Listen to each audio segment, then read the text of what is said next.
Welcome to Giants Nation. I'm your host, Bobby Skinner, here with my official co-host, the Football Grump. Your first official episode as the co-host. We broke that huge news. While we're recording this, we broke that news in the future. When you're listening to this, we broke it 2 days in the past, and it's game week. Like it's kind of crazy how long this offseason has been, how many different things have happened from getting a quarterback. And we got our preview pod coming out Friday. Like, this is a game week mailbag. We are talking about the upcoming game this week. I'm excited for it. I think we're going to beat the Commanders. Like, I've gotten into that mode. But we're also got Andrew Thomas and other things to talk about and worry about. How you doing? I'm doing great. My DeLorean is parked over there. You know, they made me move my car because I checked out of my hotel room in the past, which is now the future. And so, yeah, I feel good.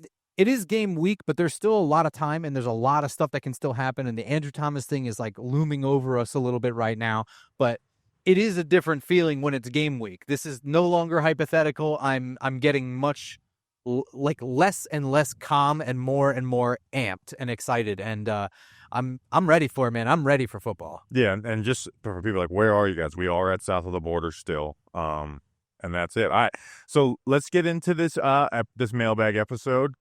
Take it away, Steve. Mail time. Mail time. The mail's here. Come on. Bye, guys. Here's the mail. It never fails. It makes me want to wag my tail. When it comes, I want to wail.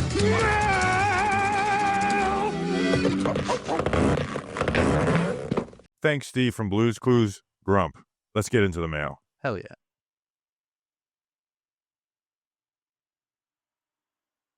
You gotta ask the question. Oh, it's me first. So this one comes from @oopsfug. If Thomas can't go in the opener, should Bo get the nod instead of Hudson? So when I first put this question on the mailbag, Grump, I put little notes on there for you. I'm like, let's just do this as a Marcus Bo preseason analysis question. And I have a lot of takes, and that is going to be the second part of this. But I really was not taking this Andrew Thomas could miss games thing as serious as I should, I guess. And he had, some media availability. And for the first time, I actually doubted that he might be ready to go week one, where he's talking about, like, on my time, like, I am not going to rush back and then re-injure myself. And the Liz Frank injuries are serious, man. And they're different timelines for different people. And I have gotten to a point where now I'm worried if he's going to be ready for week one. And I know the Giants have said he should be good for week one and put that timeline on him, while he's deliberately not said it. So I don't know if there's any rift in there between the two. But I have hit that point of worried about Andrew Thomas playing week one, even though I would sacrifice him playing week one, week two for him to actually just be ready to go, right? Like, I don't want to rush him back either, because that's hurt him in the past, whether it was playing through an entire game with an injury that had him out almost half the season. He played on a sprained MCL for, half of 2023 as well, too. He played on an ankle for an entire season that he ended up getting surgery on. So, like, he's played through injuries and been tough about it. But this Liz Frank is no joke, and you don't want to keep aggravating it. I don't think he's ever going to be a guy who's just steady Eddie, not missing any games. But I'm fine with him taking his time, even though it does make the Giants' chances of starting hot a lot lower. Yeah, so the baseball season's a marathon, not a sprint. The football season is not the same thing. So the impact of him missing the first couple games, while, you would rather him miss a couple of games and be good for the longevity of the season. But the reality is that football careers are short. And so you have to be thinking, when you have your star players, the longevity there. And Andrew Thomas has played hurt far too often. There were definitely games in lost seasons that he probably should not have been playing anymore. And I'm worried that he may miss a couple games, but not as worried as I am that there might be like kind of a rift a little bit developing over his own personal health between him and the Giants. And it's a little hard to tell, because the Giants and this regime have always been very secretive and not forthcoming with a lot of stuff. So when they said, you should be ready for week one, you know what I mean? Like, I didn't really bat an eye. We know there's stories of frustration with, just, I think the perfect example is Evan Neal last year, where they're frustrated with Evan Neal.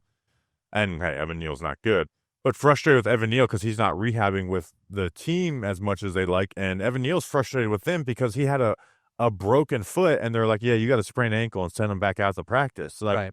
so, an injury that put him out for the rest of the season. So, like, I understand and any doubt for them to like, I'm putting this in my own hands. Like, I'm not taking what you guys say as gospel. And in the end of the day, the Giants know they need to start hot, and Andrew Thomas is a big part of that. But I'm not ready to do any of the Andrew Thomas future questions, and we did it on the player profile episode a little bit, until if he gets another injury and misses time, that's when I'm willing to start having that conversation. Until then, I'm not, because we're not talking about the guy who's just not playing because he's not tough or whatever. Like, he's played through injuries constantly, and like, again, to remember the 40-0 loss versus the Cowboys, he was injured on the first drive. That injury held him out 7 weeks. Mm-hmm.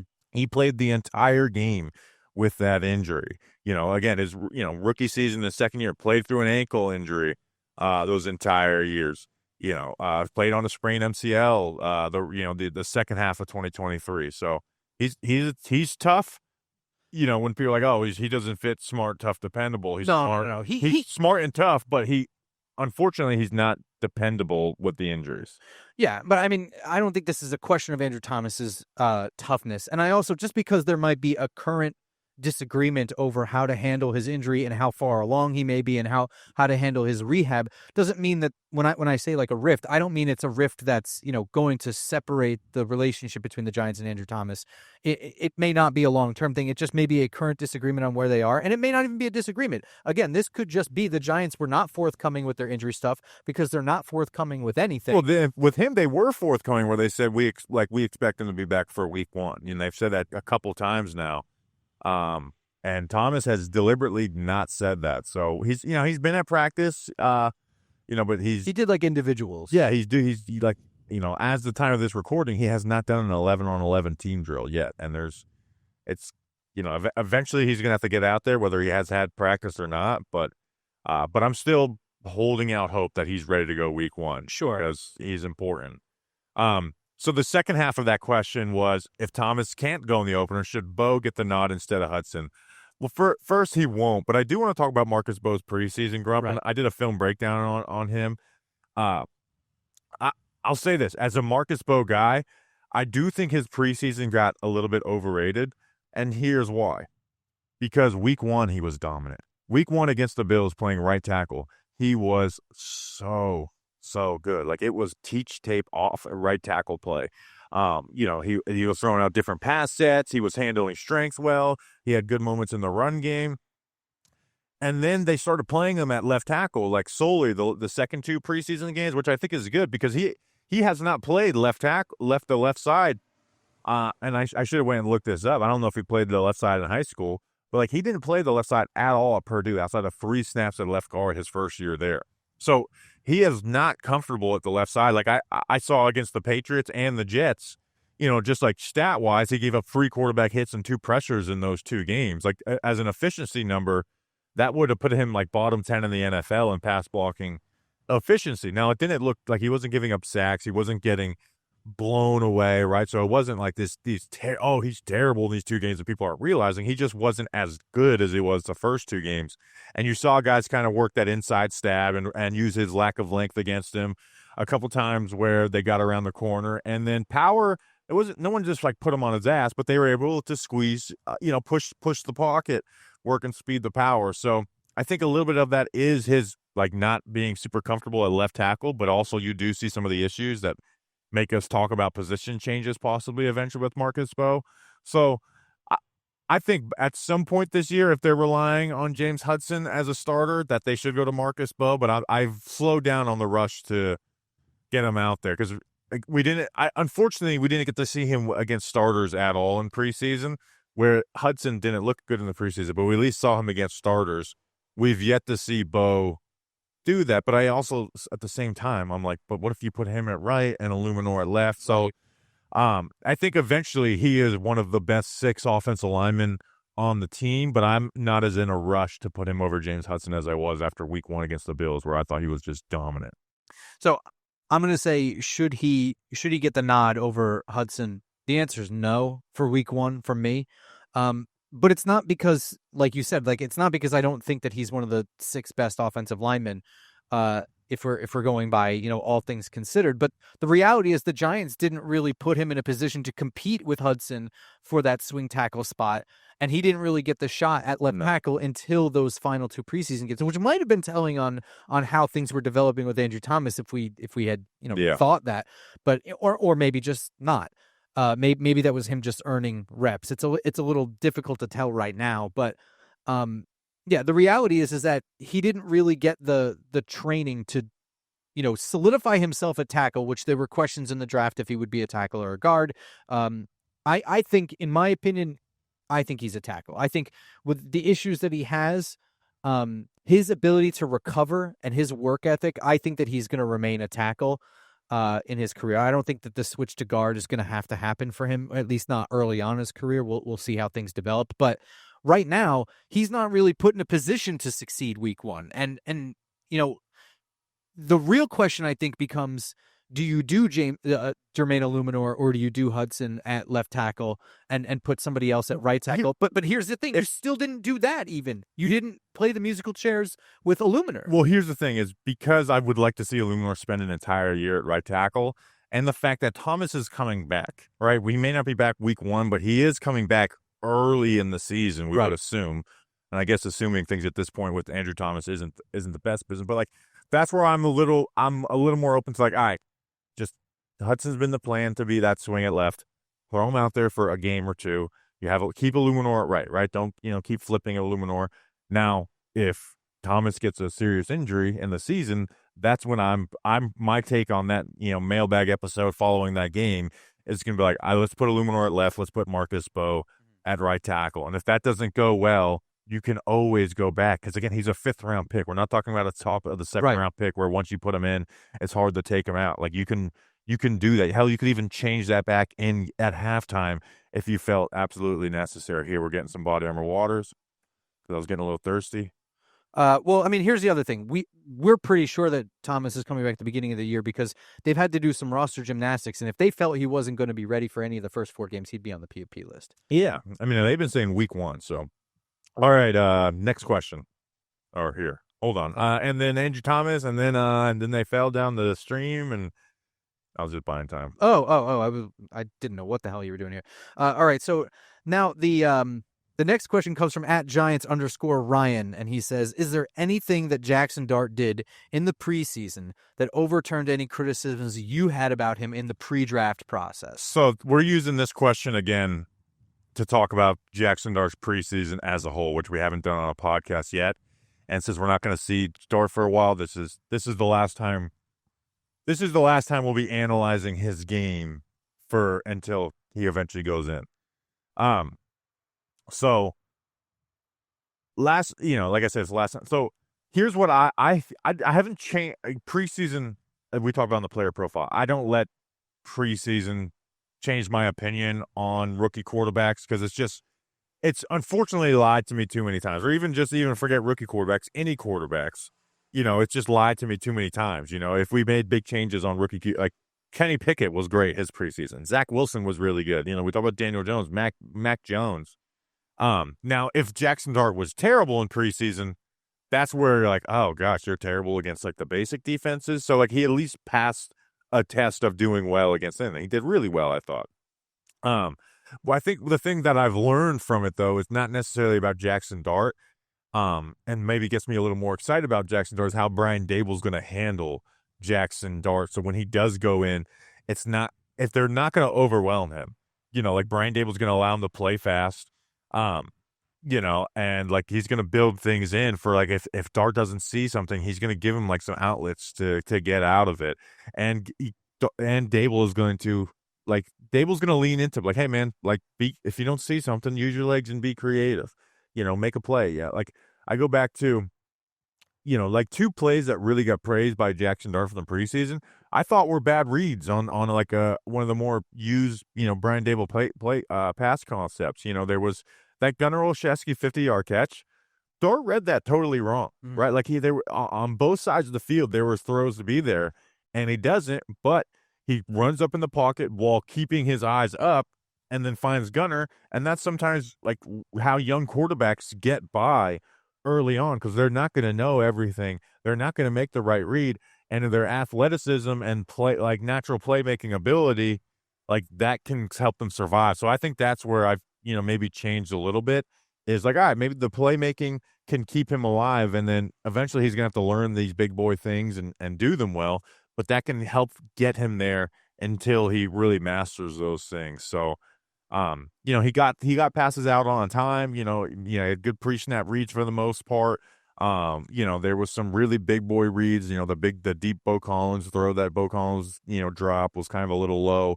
Like I love that. That was a big boy read. So I wouldn't say I had these big changes, because I don't allow preseason to change my opinion at a position that's not one-on-one, but I thought he did good, and I am a little more excited that like Brian Dable is going to really totally tailor an offense around him. It's not just what concepts do you like. It's like, all right, we're going to run hurry up. We're going to do this. We're going to allow you to scramble and make plays.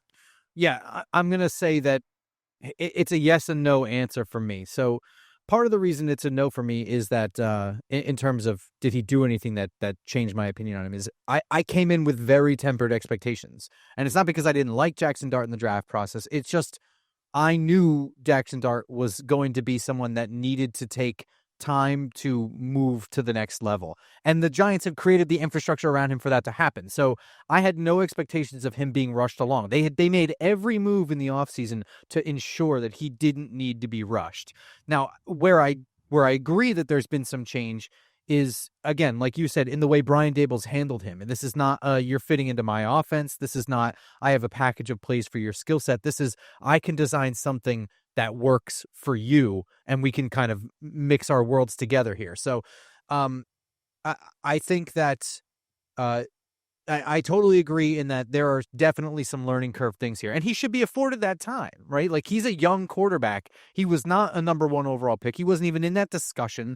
That there was no disillusions about Jaxson Dart being like a top 5 pick or anything like that. So there should be no expectations for him to just take the reins on a job that's not really up for grabs. It was never up for grabs. The Russell Wilson was always the starting quarterback here. As soon as he was signed, I guess like even Jameis Winston was signed first. He was signed to a backup contract. So like this infrastructure was always put in place for him. And like you said, like the Gunnar Olszewski play, like that is, not just the athleticism, but so here's where I was impressed with him on that play. I would say I would have expected Jaxson Dart to just put his head down and run in that scenario. And the awareness of knowing where he was on the field behind the line of scrimmage, that he could make that throw, to keep his eyes moving around him and his head on a swivel, to see that because he had yards to gain running the ball. That would not have been a negative for him to run. But what he saw was an opportunity for something huge, and he took it. He's going to make the screw ups at the line of scrimmage. He's going to make some mistakes pre-snap, and he's going to make some mistakes post-snap. Also, we didn't really see in the preseason, because the first snap, I saw Jaxson Dart's first, I guess, NFL throw in training camp next to you was a pick six. Yeah. And, it's one of those things that it's either a harbinger of everything or it means absolutely nothing.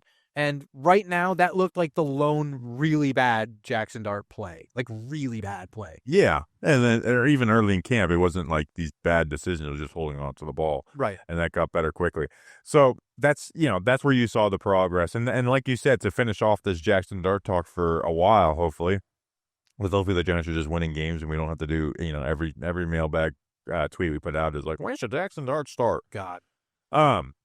I will ignore it until I want to talk about it. Until I promise you, like maybe just like we'll put that in the mailbag once per month until he starts. This is the other thing is I understand preseason went great. If he's bad, he should be afforded to. That's why like one of the reasons I'm not rushing. What's up? Not rushing Jaxson Dart in is. He should be afforded to be bad and grow, right? Like his playing time, and I said this with Brandon London on the New York Post Blue Rush show the other day, is like he should be going in for his development's sake, not to save the season. Not like when you put him in, it's like, this is what we're doing to develop him. And part of development is playing bad. We've seen it with, our hero, Eli Manning. Like when he went in as a rookie, he was terrible. He was really bad, except for, basically the Steelers game and then the Cowboys game at the end of the season. I was joking with LPG on another show where I was like, if that happened now, we'd all hate Eli Manning and say he ruined the draft slot with that meaningless win. But no, being afforded to be bad and you play 7 to 8 games, that allows you to do that without it being panic from top down. And being afforded to be bad and learn and grow and get a second year. And that's when he's not going to be a finished product in the second year. But I feel like at the end of the second year, you should have a good idea of what this player is capable of. Absolutely. Yeah. So as you want to wrap on Jaxson Dart for 4 games or so? Yeah. So, yeah, over, under. You know what? I'm going to put this. We will not take a Jaxson Dart mailbag question until he plays. Until after week 3. Unless he plays. Yeah, if he plays. We will not take a Jaxson Dart question until after week 3, and that is only if they are 0-3. We will open up that question. There you go. You heard it here first. All right, so next question. Next question is from @LucaMVP 2024. Do you see Flott ever developing into a starting cornerback 2 role? And if not, do you see Banks ever developing into that role? So we're also changing this question about, it's like the cornerback 2 battle. It's not really a battle anymore. Well, yeah, it's over. It's game week. Somebody is the starter. They won't tell us who that is until, they roll out for the first game, but somebody is the starter. And when we did our episode outside of Candlewick Diner, we do a lot of weird, actually Candlewick Diner, it's the New Jersey Diner. That's not a weird place, but this definitely is a weird place to record. We did our camp position battles episode and we do the polls, and on that, Deonte Banks was picked to win the cornerback 2 spot. 88% of the people voted for him. When I did this a week and a half ago, Cordell Flott got 72% of the vote, a 60% swing. I think Cordell Flott has won that job. We'll see. If they give it to Banks, it really is just kind of we want Deonte Banks to be the corner 2. And I won't even be totally mad at them for that because you can always, pull the plug on that quick. But at the same time, I don't want to get twisted. Flott still is an issue when he's starting. In man coverage, he's been his completion percentage allowed over the last 2 years, and man is 44%. Oh, that's awesome. In zone, it's 91%. Every single time he was targeted in zone last year, he gave up a completion. He didn't have a single incompletion when targeted. He doesn't see zone coverage well. He doesn't see how concepts develop. He misses assignments at times. And that's where he'll give up one-on-ones down the field where he can still be an issue in those contested spots. So Flott, I think, she has earned that spot, but I'm also not thrilled about Cordell Flott being the starting corner. I like him a lot better than I did about a year ago at this time, but I still do worry, and you're not just going to put him in man nonstop either. Yeah, so this is a complicated question because you're getting 2 completely different corners in terms of skill set, and in terms of I would say off the field issues. For Cordell Flott, the off the field issue is, can he stay healthy? I think is been a problem for him since he got here. And for Deonte Banks, the off the field, I guess, is an on the field issue, but it's an intangible issue. Is there are legitimate effort questions at times. It has happened more than once. Happened more than once last year, where he was publicly called out by his coaches for his lack of effort on play, and he took ownership of them. Whatever, but fool me once, you know what I mean? Fool me twice, fool me 3 times now. So there are completely different issues off the field, and there's completely different issues on the field. Where I think that Cordell Flott will be okay in this defense is if the pass rush can get home consistently. Cordell Flott is the guy I'd rather have up on the line of scrimmage, putting hands on a receiver and just playing man coverage, and hopefully the pass rush gets home immediately or close enough that the quarterback is scrambling, moving around in the pocket, has to move off of his reads, can't really survey the field. That's where Cordell Flott is a better fit because Deonte Banks, that's where I can't stand this. I know the can't turn your head and play the ball thing. Some cornerbacks just don't do that. He's still pretty good at coverage. He's in the right position. It's just instead of getting a huge play in an interception or a pass breakup, he's just forcing an incompletion, or maybe guys are making miraculous catches. But where I think that he should be getting better and has not gotten better is right at the release. And he gets burned on the inside on a release. That play is over. He can't make up the ground. And now you have a guy cutting across over the middle. And, at the goal line, I mean, it's easy points against Deonte Banks. You just a slight fake to the outside and then a slant, and you're wide open for a touchdown every time. And so that you have completely different issues between these two players. The other thing is that Cordell Flott is incredibly, we're more accustomed to Cordell Flott and what his limitations are because he's been here longer, but he was drafted incredibly young. They're basically the same age. So if the question is phrased, can they develop into a cornerback too? They have different things to work on. I think both of them could. Banks definitely can. Like, he's got the, but that's like where it's not even a could. Like, do you see at the end of the season being like, I want to re-sign Flott to be our starter next year? I think it would be highly unlikely that I'm going to feel that way. But I do think that both of these guys can get better at the things that I think that they can get better at, right? Like, I don't think Banks is ever going to be a guy who turns around and plays the ball. I just don't think it's going to happen for him. But if he can get stronger at the release, even if it's incremental by the end of the year, I will feel more comfortable about his ability to develop into a consistent corner too. But Flott, for him, I think it'll be more of an uphill battle. But remember, he's still young, and he wasn't drafted into a system that played a lot of zone. So now that's like an acclimation period into Shane Bowen. Yes, I do think he can get better at it. I mean, you can't get too much worse than what he's already at. So again, incremental, but I think that it's more likely.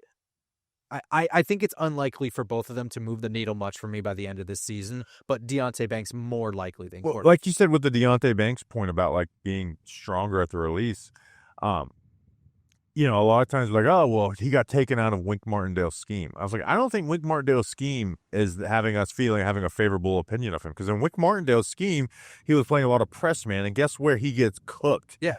Press man, right? And that's why when we look at like separation stats or whatever, like I don't like those stats for corners, but I feel like, oh, he's always close in coverage. It's like, well, Shane Bowen's scheme actually benefited to him to be in tighter coverage as the play went along, where Wink Martindale's scheme forced the ball to get out quick and allowed you to cheat and take some chances. But it also allowed him to be behind a lot, right? In that 4-game stretch where he was covering wide receiver ones in his rookie season, he was getting smoked at the line of scrimmage. You didn't see that last year because he wasn't getting put in those situations. So, but with Flott, with Banks, they always have that word ceiling in there because the ceiling is unlimited. With Flott, the issue is it is limited because he's not this great ball skills player either, and he is very slight. Where I'll always kind of see Flott as, if he's your first backup, that's cool, but if he's going into your starter week one, that's probably one of the weaker points on your defense. And the reality is, he is, like, let's go through the defense right now. Say a Flott starter, like the Roy Robert, the defensive tackle 2 spot, that might be weaker. Like depending on what we're getting out of the linebackers this year, like right now, I'd say they're stronger. I'd say both safety spots are stronger. Obviously, a Debo.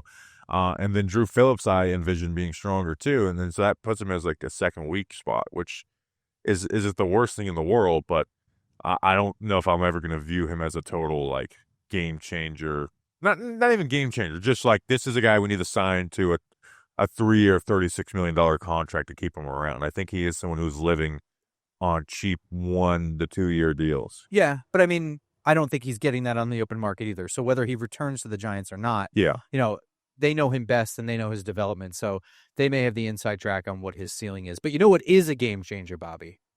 Are you setting me up? I sure am. He's setting me up. The season is a game changer, and the season has the best NFL pools on the planet and at south of the border. It runs fast, easy to play, and affordable sports pools for busy people. No spreads, no drafts, no salary caps. The pools are so simple. This person driving by could play. And that guy's dumb. I saw him. There's $200,000 in prizes across their NFL pools with 8,000 plus members competing, legal in all 50 states. You get pools and content that run all season long from week 1 through the Super Bowl. Their big survivor pool has a $50,000 grand prize.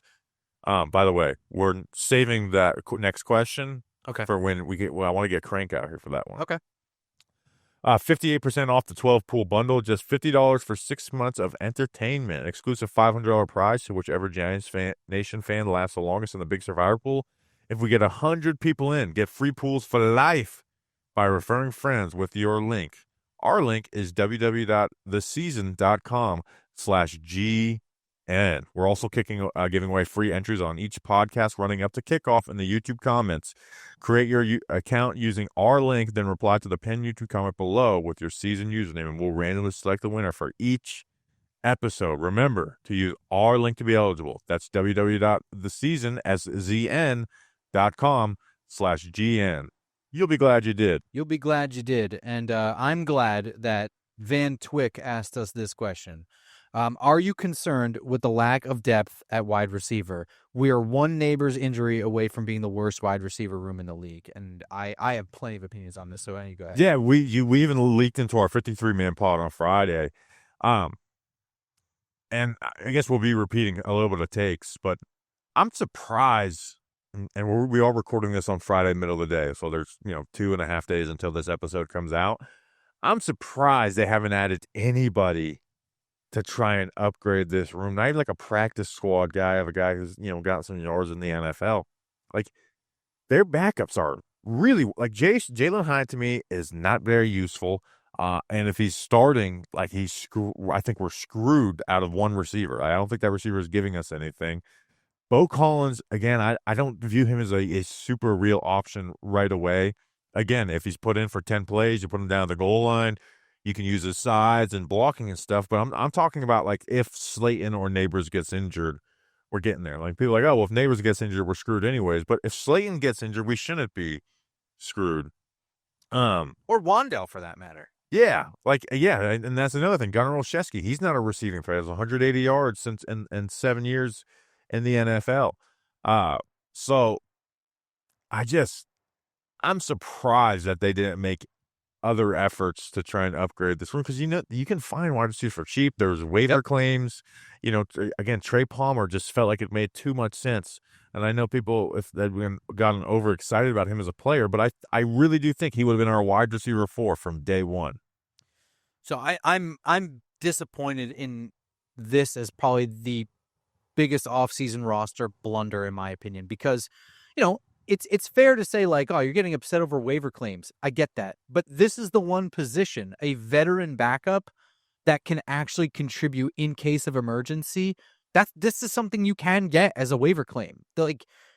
There's guys out there. And for what you've gotten out of Jalen Hyatt and what he's shown both in preseason, practice, everything, his entire NFL experience from the moment he was drafted to now, the production that he has provided should come with special teams if you're going to be on the roster. And he doesn't really do that. So he's a nothing to me right now. I mean, I am sitting here with my fingers crossed that he proves me wrong this season.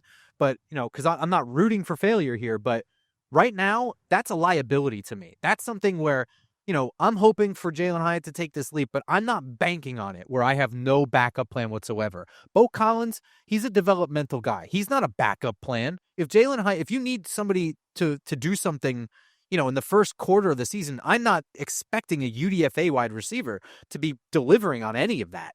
All right, what were we talking about? I was talking about Bo Collins came and made me run away. I was talking about Bo Collins. I can just move on from Bo Collins though. So yeah, and Gunnar Olszewski, I made the point during the draft that, like, I was sort of kind of pounding the table for Kyle Williams, and I repeatedly referenced, like, they don't have to do this in the draft, but there's nothing behind Wandale, and Wandale takes a lot of hits for a little guy, and he's certainly, as part of the smart, tough, dependable, he's been tough and dependable, other than an ACL injury, which can happen to anybody and knock them out. You can't just, like, play through an ACL injury. He's been that guy, but that's not going to be forever. You can't count on that, just like with no backup plan either. So the complete lack of backup plan, was disappointing going into camp. It's now disappointing after cutdown day. They still haven't done anything. This has been, to me, their worst part of the roster management this offseason, in what I've otherwise thought was a pretty good offseason for the Giants front office. Yeah, it's just, like you said, it's just worrisome if he goes down. All right, next question. The next question is coming from Curtis Johnson at Curtis _ he says, do you think Theo Johnson takes a significant leap this year? Looked very promising right before his injury. Hopefully he's healthy. I mean, he's the guy that I'm kind of like banking on to just take a leap, right? Where I feel like I have a good idea of what players can and can't be. Like Newman, I'm expecting to make a jump this year. I think Drew Phillips stays kind of around the same player. Neighbors is neighbors. I know what Tyrone Tracy is. Theo's the one guy who's entering that year 2. And again, we talk about year 3 jump. It's usually a year 2 jump. I did a mailbag a month ago that the year 3 jump is, at least in Giants land, is very rare. Going back to, Justin Tuck and Corey Webster. I hope so, man, because I think if he's good, he could be valuable. And I do look at, like, his last 8 games, where, like, the first 4 games he had 3 catches, 37 yards. Daniel Jones was missing him like crazy. His last 8 games, he had 26 catches, 300 yards, and a touchdown on a 74% catch rate. On a full game season, that's 55 catches, 625 yards. And again, on a 74% catch rate, that's valuable, right? And that was with, Daniel Jones and Tommy DeVito and Drew Lock as his quarterback. I don't think Russ is going to put him over the middle of the field a ton, but, like, he can get him up the seams and on check downs, allow him to, get some yak. So I sure hope so, because I think he's got the size and athletic ability to be a real deal tight end. I've always said my realistic ceiling for him, because I had him at tight end too, was like a Cole Kmet level of player. And I know the Bears just drafted over Cole Kmet. But, like, I think if you get a player like that out of the 4th round, I think that's a guy who's starting for you unless you have a clear-cut upgrade to add to the team and you're not worried about. So, I mean, do I think he takes a significant leap this year? I'm gonna hold off on thinking that that's gonna happen. And here's why. So I hope so, right? But having a toe fracture, which I think it was a toe fracture, it was a foot injury of some nature that required season-ending surgery. When you are a player that needs to take, like, a second-year leap or whatever, not being able to just jump into the offseason and, hit the ground running and instead having to rehab a foot injury for a large guy, that does set that back a little bit. And we saw very little from Theo Johnson this summer. They've loaded up at the tight end position. So it doesn't really seem like, for all the non-backup plans the Giants have at wide receiver, they have plenty of backup plans at tight end. Yeah. They have plenty of backup plans at tight end. So at this time last year, I would probably have said, yes, I think there will be a significant leap in the second year for Theo Johnson. I could have expected that coming out of the draft. Like, it was going to be about year 2, year 3 for Theo Johnson, and we would see some incremental change. And, obviously the offense and quarterback situation is going to influence that a little bit, but there are other things. Do I think that it happens? I don't know, but I certainly hope so. I think maybe by the end of the season, we'll see promise that it's like, oh, okay, but by the end of the season, there could be any number of situations. Well, a significant leap doesn't mean either an all-pro, too. Like, I just mentioned him getting to that 650. That puts him top 12 in tight end receiving, right? And the guy who actually, like, let's see, I put his 17-game rate at that number would have been 625 yards. He would have been 13th, and guess who was 12th? Russell Wilson's tight end, Pat Freiermuth, right? So that's clearly doable with the quarterback on this team. I feel like I want my realistic expectations for a jump for him is somewhere between 600 and 700 receiving yards and being a legitimately good inline blocker, which I think he's on his way to that at least. That's where I want to see the most stuff right there, because Russell Wilson and his abilities and this offense, when you have Malik Neighbors and Darius Slayton, and then all the receiving ability out of the running backs in this room, I'm not sure exactly how I'm not saying that he won't. It's just there are a lot of things that could change statistically what Theo Johnson shows us. And just seeing him run routes better, like, I don't know that I'm going to call that a significant leap for him. But the thing that I think no matter what happens at quarterback that we can see a significant leap would be in the inline blocking. If he starts becoming a badass, like if we start saying that Chris Manhurst is absolutely expendable next year, or whatever, that would be something. Is the Wasp back? I'm watching Crank walk up with his sombrero on, and it's a beautiful sight with that mustache. He looks like he's going to tell us that he's getting ready to mow this lawn and we got to move. So we're gonna pull up Crank here in a second for one of the questions. All right, what questions do we have? We're skipping that hindsight question, right? Yes. All right, so do that last one, and then we'll bring Crank on for the new last one. Okay, all right. So then this last one comes from Vin Perota, and it's, which social media platform are you trying to grow the most? For me, it's the Instagram, dude. Instagram has changed since. Where are you going? Where are you going? Oh, okay. All right. So now for Giants Nation show, and this is I should let sign here. All right. So I can plug this in. Number 3, right? Yeah. All right. So you're saying Instagram? It's Twitter is going to grow. I know it's going to grow. Facebook is funny that it went from like nothing to now it's my biggest platform. Even though I still view Twitter as it with my personal social, but I feel like Instagram is just like so different. Whereas all reels now, and what we're doing is not reels. That's a good point. Content. So we gotta if the team gets bad, we may actually be able to grow it because we could put funny shit. So we'll wait for Grump to get here, and I'll put his microphone on. Grump is hanging out. I really want to go get his sunglasses, or not Grump, Crank. Sheesh. All right, let's guess we all just look alike. Ask the final question, Grump. All right, so I'm actually gonna opine. I'm gonna keep my focus in keeping the YouTube growing too. So that's kind of my goal here. Yeah. Are you just gonna stand? What do you want to do here, pal? Yeah, he could just stand. I'll just stand. All right. Good luck with the headset and the sombrero, though. You could just hold the microphone like this too. That's gonna fly away. Put your foot. You guys get the point. Yeah. Yeah. All right. So this question is, I guess it's for all of us, but we'll hit you first with this one. Sure. Well, no, I'm gonna pose it to a question to him. All right. Okay. Oh, okay. So you're gonna piggyback off of it? Yeah. All right. So this comes from Anthony Bordenero. Are you interested in going to any college football games this year? Arch will be in the swamp during the Giants bye week. Wink, wink. You have a cousin. Are you going? Wink. Well, I go to every Gator home game. I go to 10 of the 12 games each year. So I went to Austin last year when we got our asses just smoked. We had a backup quarterback. I'm not totally convinced on Arch. I have to see it. Me too. I don't understand this crowning of him. Yeah. Like I understand he's got some talent, but it's not like I don't know. He's got the good bloodline. Like, but we're recording this after maybe he just fucking smoked a house. So I don't know how much we got of all of that, but let's redo the whole question. Do you wanna? Yeah. Yeah. Now that I Okay. know what's coming up, we'll be more prepared. Okay. All right. So, Anthony Bordenero asks, are you interested in going into any college football games this year?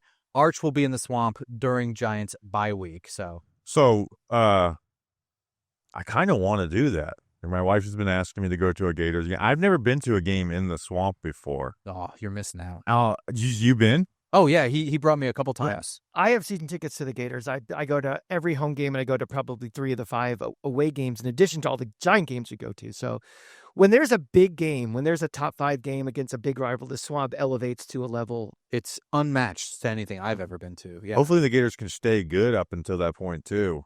And what is your record prediction for the Gators this year? My prediction this year is 9-3 in the playoff. I think we're very undervalued right now. We're 13-15, but I think the stink of the past several years is still on this team. Texas, Florida sounds like a great game. Oh, Arch Manning. I'm going to say this to the camera. He's not even the best quarterback in that game. Dude, DJ Lagway is better than Arch Manning. That has the opportunity to be the 2027 number 1, number 2 pick with DJ Lagway and Arch Manning. Yeah. Like if Arch Manning stays another year, and everyone seems to think that's going to happen. Lagway is freaking talented. Lagway is good. Like, I'm so excited to see Lagway this year. And he's played on one leg basically because he's been hurt. Like he's never been fully healthy since he's been in Gainesville. So that worries me. yeah. So, but yeah, maybe we'll do a live show from Gainesville. So, for Arch Manning being there is a nice little spice, but I would go to Florida, Texas, no matter what. That is just such a cool matchup. I love both of those programs historically. I've been a fan of both. And I would go to like any college game. The rivalry thing, it's totally different. So like I've been to like some Vandy games or whatever, but when we went, I think it was like 2018 against Joe Burrow and LSU. The everything, the vibe around the whole area, like that was the only thing that was going on within like a 20-mile radius of Gainesville. Oh. That is the thing that's happening. We went there, and so, for those who don't know anything about that game, Joe Burrow threw a pick six in the fourth quarter down the sideline. And I legitimately feared that our like mezzanine tier was going to topple. The whole place was shaking. That place holds what, 120, 110? Oh, the swamp? Yeah. 90,000. 90,000? Yeah. It feels like 120,000. That was the loudest stadium I've ever been in my life. And I, insert your favorite MetLife. And on the joke there. perspective on that might not have been the 10th loudest moment I've ever experienced at the swamp. So College games, the like that, Joe Burrow adds a mystique to that. But if Joe Burrow was nothing in the NFL, he was still a highly touted person at that moment. LSU and that LSU Florida thing, it brings everything, it elevates everything up. Those college games are just a different animal. He was Joe Burrow then. The next year in Baton Rouge when we lost it, that's when he was capital J, capital B. Yeah. He was a good quarterback. Kyle Trask and him played. It was a duel, but the next year is when he became ungodly, how good he was. All right. This is the last second of recording for us at South of the Border. I'm sure at some point we're going to come back. Maybe the 10-year anniversary of Giants Nation show. We'll do a show at South of the Border. And again, we're in this. I won't stop. I won't shave the mustache. And we're in this weird time warp where we actually have our live show later today, but this is coming out 2 days after the live show. So we'll see you guys Friday, a preview pod. Like it's freaking here. Friday preview pods are back. Shit. We'll announce Weatherman sometime this week. We'll see you then. Until then, let's go Big Blue.